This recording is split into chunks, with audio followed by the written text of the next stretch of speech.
Welcome to the Good podcast. I'm your host, Dee Talley, mama, licensed acupuncturist, herbalist, and embodiment coach. Here we dive deep into the realms of energy, consciousness, awareness, empowerment, and personal transformation to help you create a more vibrant and juicy life.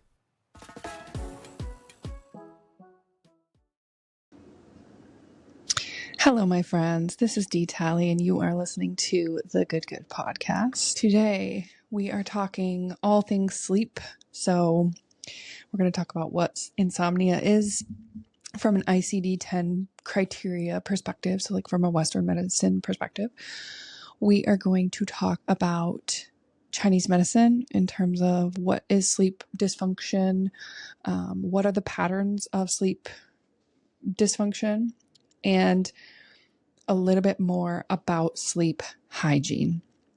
From a Western medicine perspective, insomnia is basically a disorder that is characterized by difficulty initiating or maintaining sleep or non-restorative sleep that occurs at least 3 times per week and persists for a month.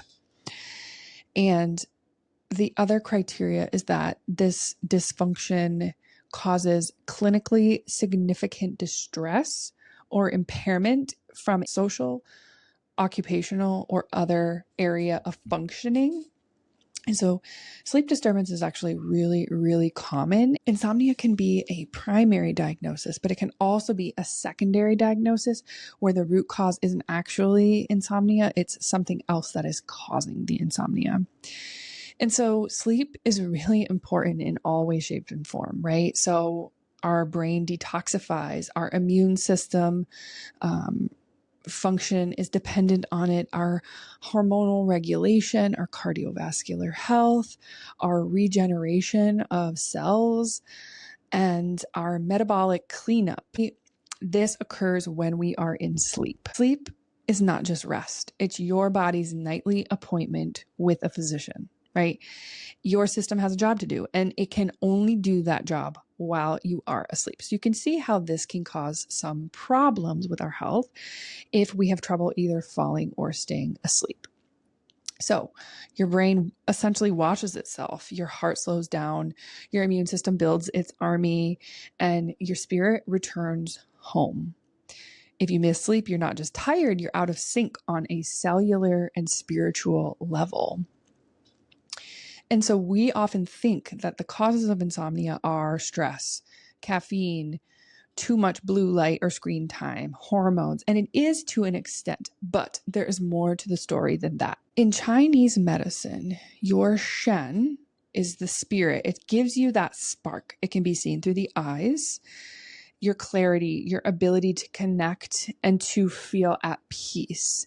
But the shen is delicate. So it needs to be held. It needs to be held by your blood, your yin, your jing. So shen is the most rarefied form of qi, which means it's the lightest. It's the most flitty. It's the most unanchored, right? So we need to actually have these heavier substances in order for the shen to be held in the heart. When we are depleted from an emotional, a physically, a spiritual perspective, there's nothing to hold that spirit in place. So what happens is it floats. And that's insomnia. That's restlessness. That's that tired but wired feeling. So to heal sleep, we often not only just need to calm the mind and calm the spirit, but we have to rebuild the substances that the spirit is anchored by. In Chinese medicine, there is a really beautiful poetic statement that says, Shen disturbance is when the red birds of the heart leave the nest. So this is a metaphor, but your heart is essentially the nest. Your Shen, your spirit, your consciousness, your sense of self is the red bird. When the heart is calm and nourished, when there's not enough blood and enough yin and enough emotional safety, the red bird returns to the heart and settles at night and is able to sleep. You sleep well. You feel present. You are anchored, and your shen is not vexed. It's not messed up. You're even, you're calm, etc. So the shen can be seen a reflection of the Shen is at night, but it also is seen during the day through the eyes. And we've all seen that, right? We have those ideas of like crazy eyes. And in Chinese medicine, we call it four-sided eyes, where we can see all four sides. If you're watching me on video, my eyes are open just a little bit more. We can see all four sides of the eyes, right? That is a vexed Shen, as we would call it. So when you are depleted, when you're burnt out, when you're anxious or traumatized, there's no safety in the nest. The red bird takes flight. It flies out. And then the nest becomes an unstable place, right? The nest falls on the ground, or it's vulnerable. It gets shaked. It's tipped. And that is what insomnia is. Those red birds are flown out of the heart. I do also want to say that manifestation of Shen disturbances, insomnia is definitely one of them, but there's more to the story. So another one is palpitations. Another one is anxiety. So these things are very much related together, and you will often see insomnia and anxiety coupled together. So racing mind at night, emotional volatility, disconnection from self. It's not that you're stressed, it's that your spirit has nowhere to land. So on a continuum, when we look at the most rarefied forms of qi, Shen resides at the top. And like I said, it is the lightest of all of them. It kind of floats more easily. And this is the part of us that reflects our mental clarity, our presence, our emotional regulation, and our connection to ourselves as well as the world. This resides in the heart. Going down from there is qi. So qi is the animating life force, and it's responsible for movement and function and communication in the body. It also has a warming, transforming aspect of it as well. Jing is the densest form of the foundational energy. So it's linked to your genetics, your longevity, the substances of your body. And this is stored primarily in the kidney, and it is transformed into blood and yin, which helps to nourish and ground the Shen. So in Chinese medicine, there are a bunch of disease patterns. So what's interesting is there isn't a whole lot of variation when it comes to Western. It's like, okay, you have insomnia, here's what you take, versus we have a lot of pattern differential.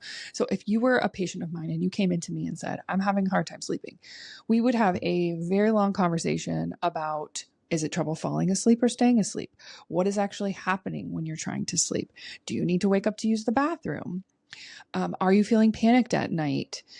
Do you feel anxious during the day, right? There's all of these extra questions to be asked in order for us to break it down into the pattern differential to make sure that I am doing the best job I can in selecting the point prescription that best supports you.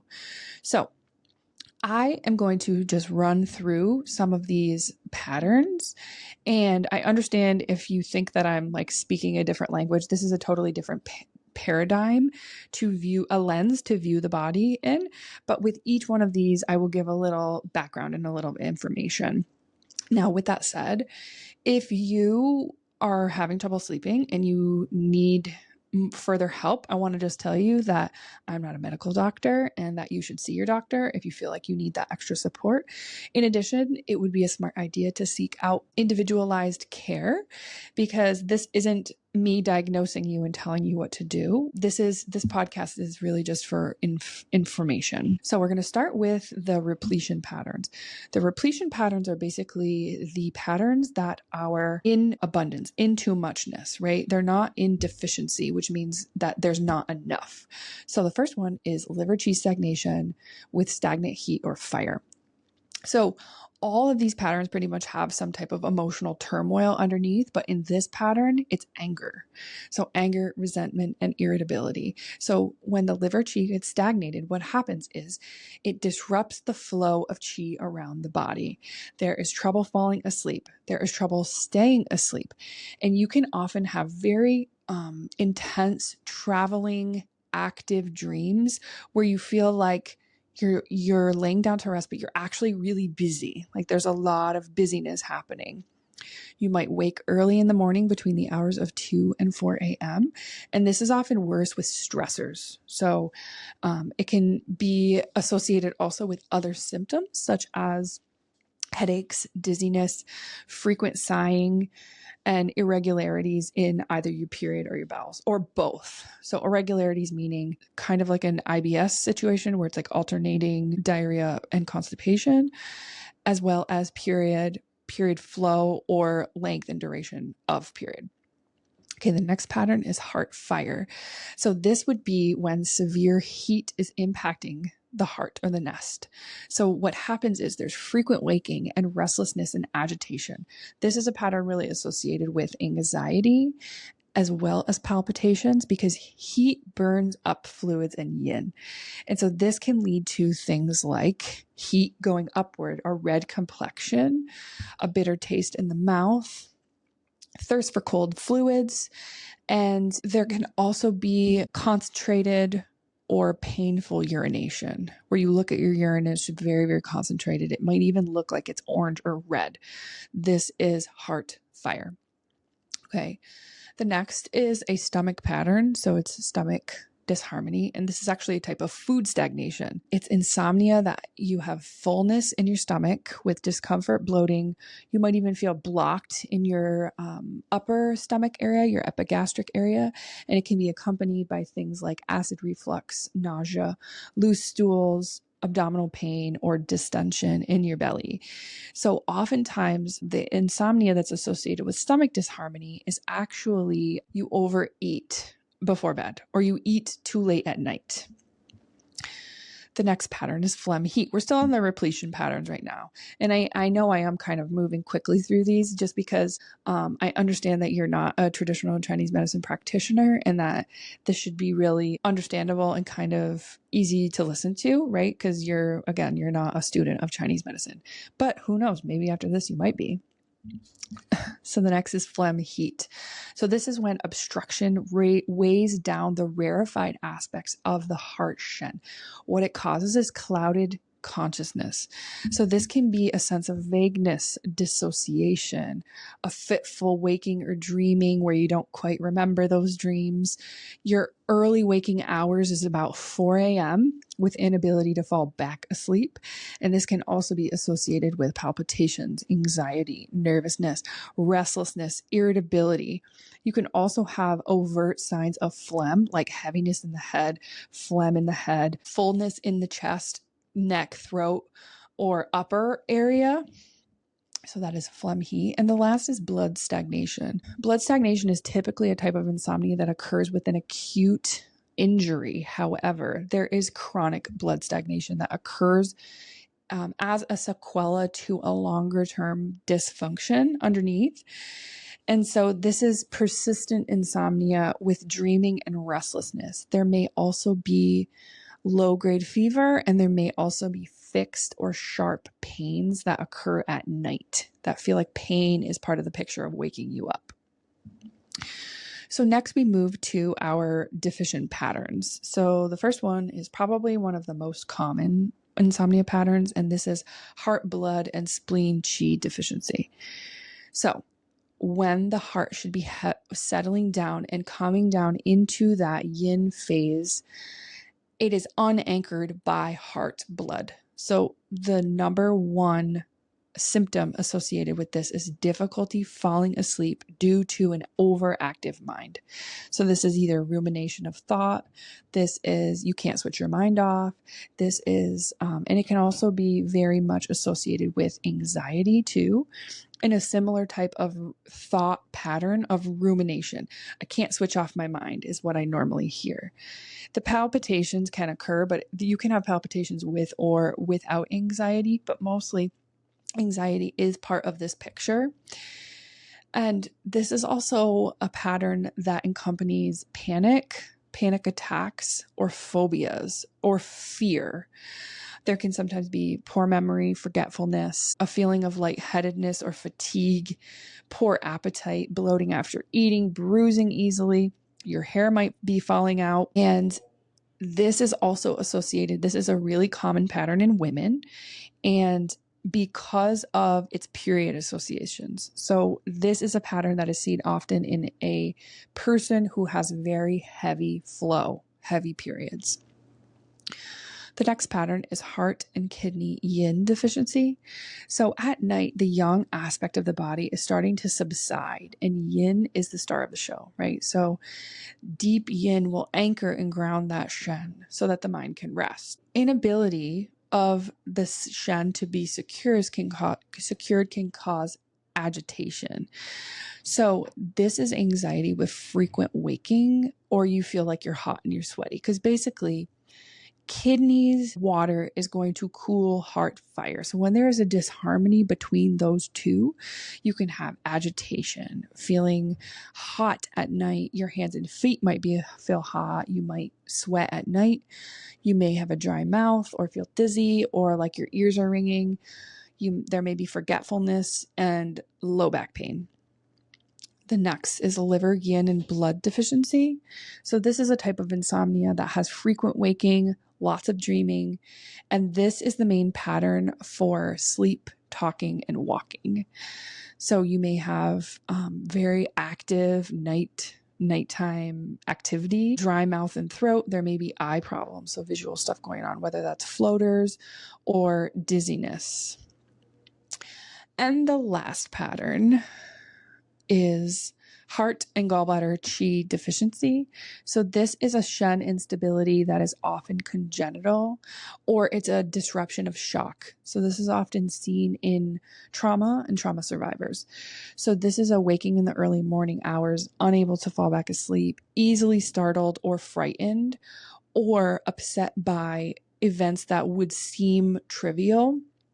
So like these are like the news watchers who it ruins your whole day, week, month type of thing. Shortness of breath, fatigue, spontaneous sweating, or difficulty making decisions. So that's a really interesting one. So gallbladder deficiency can cause timidity, meaning like you have a really tough time in decision. So these are the patterns in Chinese medicine. So you can see how there isn't just one pattern and, oh, if this, then that. We really have to differentiate the other aspects in these sleep patterns in order to actually do a good job. Because yes, while there are points on the body that generally promote sleep, it will be extremely helpful for us to treat the root cause of what is going on for best results. So I want to talk a little bit about sleep hygiene. So what's interesting is that a lot of people, although they have sleep problems or sleep disturbances, don't actually have solid sleep routines because, right, we need to signal to the body that we are coming into a yin phase, right? So it means that all yang activities should be ceased. So what do we do? So by reducing our light, whether that's both. So our blue light, like our phone screens, our TV screens, and things like that, as well as our overhead lights and our bright lights, right? So we should not be eating late at night, right? Because that is a yang activity. So by giving our body a ton of food, we are asking it to digest, and we're asking a lot of it when we really should be focused more on winding down. In Chinese medicine, there's the TCM clock, which tells you at specific times what best supports our bodies. And this is really generalized. Obviously, each body is different. And when there's imbalances, this can sometimes not be true. However, we should always be shooting to be asleep by 11 o'clock because from 11 to 1 is liver time. So if you're not asleep during liver time, this can impair the liver's ability to do its job. So it can't properly course qi, it can't properly detox your body, etc. So you should always be aiming to get to bed before 11 o'clock. So like I said, sleep is a yin time. It means that we shouldn't be exercising late at night, moving our body, working out, sensory overload. It's not a good time to do excessive talking or have caffeine or alcohol or things that are going to increase our body's energy or our body's energy output. So this is a time where we should be going slower. We should be turning the lights down and starting to relax and creating that environment to invite those red birds of the heart back into the nest. One thing that I think is important to say is, and this whole show was actually spawned because I've seen just a bunch of people all at once, new patients come in with insomnia. And it's kind of a very similar presentation of insomnia. But one thing that I will say, and this is not true for everybody, but I have seen people who have insomnia, a lot of them pretend like it's not happening, and they actually avoid thinking about it, considering a sleep routine, or building in processing time. So what I mean is, and this is primarily for that overthinker needing to quiet the mind, if we are not making contact throughout the day to our life force, into the essence of us, what happens is we plow through the day with activity after activity after activity, and then we lay down at night asking our body, okay, now is your time to rest. And all of this bubbles up. And it can be, just things throughout the day. It can be the checklist. It can be all these different things because we didn't actually put any periods of pause into our day. We didn't actually ask our body to do any processing during our day. And so naturally, when the body calms down for night, this would be a time where unprocessed things start to bubble up. A great way for the overthinker to quiet their mind is to actually make contact with their body regularly before you start to calm down for the yin time, before you start to ask your body to go to sleep. The most rarefied chi of the body, the shen, needs to come back home to the heart. And the red birds won't be able to settle if they've got more things going on, if they've got more business to attend to, right? So we need to be putting in those periods of pause in order to best support our bodies. So if you've been treating your insomnia like it's a root cause, when really it's the loudest symptom, you might actually be missing a deeper message.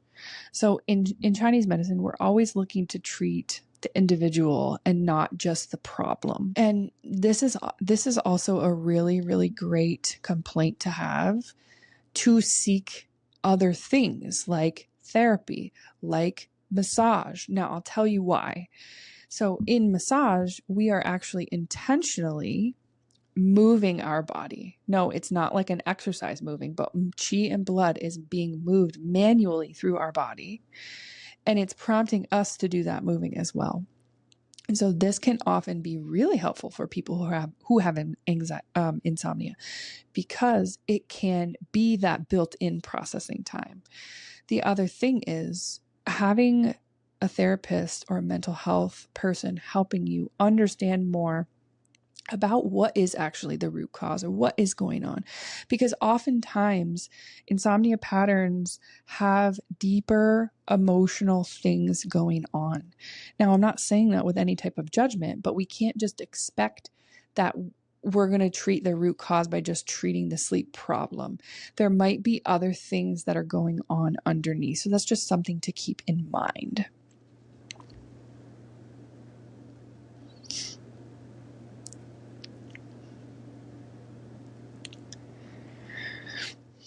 Everybody deserves to have good quality sleep, because we often have big asks of our body. We ask our body to do a lot of things. And if we are unable to properly rest and to properly sleep and get to those deeper forms of sleep, it really does take a toll on our chi, on our yin and blood, on our substances that sustain our bodies. And we, in the Western world, we often have these kind of like ideas of like, I'll sleep when I'm dead type of thing, or like wearing it as a badge of honor. Like, oh, I didn't sleep. I slept for 2 hours last night because I was up doing work or whatever it is. And I really encourage the shift of that mindset and to really put your focus on the ways in which you can nourish your bodies so that way it can feel the best and perform the best. And you can create those big asks of your body and it can perform without a cost. I want to talk about phone usage before bed. So I too am guilty of scrolling. And there are really clever ways that we can reduce our screen time. And I find it very interesting that not a lot of people know about this. But if you have, and I think if you have an iPhone, and I think this goes for Android too, you can put on a function called downtime. So downtime is you pick specific hours and your phone essentially will shut off all of the apps that you tell it to. So it has like a set like framework of apps, and that includes all your social media apps, all of your calendar apps, all of these things. And you can actually turn it down. And when you click downtime, it shuts all of your apps down, and making it a lot harder for you to pick up your phone over and over again and start scrolling. And sometimes these things are very automatic. Now, I understand that scrolling for some people is a stress reliever. It's a way to dissociate from their body. And it's a way to have connection. There's many different reasons why we use our social apps and our phone apps in general. But if you are somebody who is doing this unconsciously, like you pick up your phone at night just when you lay in bed because you're in bed, creating almost like a barrier, a means to kind of protect yourself from yourself. So putting downtime on is going to be really useful. I have downtime on my phone from 10 to 6 a.m. And it almost starts to train you, right? It's all these cues that our bodies need in order to shift into this yin time where we then will be able to go to sleep and rest. The other thing is, I feel like scrolling can turn into doom scrolling anytime, but for some reason, and I've heard this from other people too, doom scrolling often occurs late at night or in the middle of the night, right? Because this is the time where our body is inviting us deeper. And if we are using our phone, we kind of get this deeper stimulation, and we can sometimes end up in places that we really didn't set out to be. So stopping that phone usage and doing your scrolling earlier in the day is a really good option. The other thing that I wanted to mention is, as a tool, there are plenty of free guided meditation apps. Now, there is a specific app that I like to suggest to my patients, and it's called Insight Timer. It has thousands of free meditations, and you can search it based on time, based on type of meditation. And so the only difference between the sleep meditations and the meditations throughout the day is that the meditation for sleep guides you in and not back out, whereas the meditations during the day guide you in and back out. Now, a lot of people think that like sleep is a time to like ignore their body or to like put their emphasis on something else, like the alarm clock. I can't tell you how many times I've heard people say, I kept looking at the clock and then I'd be like, okay, I only have 6 hours left. Okay, I only have 5 hours left. Okay, I only have 4 hours left. And it's like, there is another emotional thing happening when we are putting so much focus on exterior things that we think will be helpful for us. And I don't think I know anybody who thinks that looking at their alarm clock and then having an emotional reaction to the number of sleep hours left is going to be helpful in the very end. So meditation is a way to make contact with your body and to essentially invite those red birds home. And I know that for some people, even the word meditation brings up like discomforts and displeasures and everything like that. And this is part of healing from a root cause perspective. We actually have to make contact with our life force in order to heal. Meditation is a really good way to do this. However, another way in the day to kind of build in these touch points is to just take 3 conscious breaths. Like, I'm not even kidding, because some people think I'm kidding when I say that to them. This is a way to reconnect with yourself over and over and over again. And it's not that complicated. It's quite attainable, actually. It takes less than 15 seconds. But if we can do this on a regular basis, we have that comfort or that practice in just turning our attention towards ourselves over and over and over and over and over again. And this I've seen be helpful for people who can't sleep. Okay. That is all I have for you today. Thank you so much for listening, and I will see you in the next episode.